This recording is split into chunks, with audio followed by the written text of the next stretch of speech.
Maswerteng umaga po mga ka-STL. Narito na po ang resulta ng STL Bulacan. Para sa araw na to, first draw January 27, 2025. Araw ng Lunes. Naway ang mga natayaan niyo pong mga numero kanina ay manalo nawa ngayong umagang ito, 11 AM. Kaya kunin niyo na po ang inyong mga tickets. Narito na po ang resulta.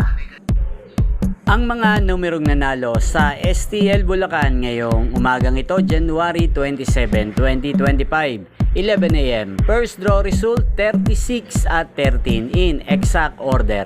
Sa lahat po ng tumaya kanina sa STL Bulacan para sa first draw ng 36 at 13, congrats po sa inyo, panalo po kayo. At ngayong umagang ito sa STL Bulacan, natin pong i-shoutout si Kuya Lemuel ng Bulacan. Shoutout po sa iyo Kuya Lemuel. Naway ang mga inaalagaan mo at tinatayang mga numero sa Bulacan, sana po ay manalo na ngayong umagang ito. At sa lahat po ng mga taga Bulacan dyan, shoutout din po sa inyo. Naway nasa mabuti po kayong kalagayan, especially sa aking mga subscribers sa Bulacan. Shoutout po sa inyo. Inyo pong napanood ang resulta ng STL Bulacan sa channel na to, Roderick Hernandez TV. Magkita-kita pong muli tayo mamayang alas 4 ng hapon. Thank you for watching.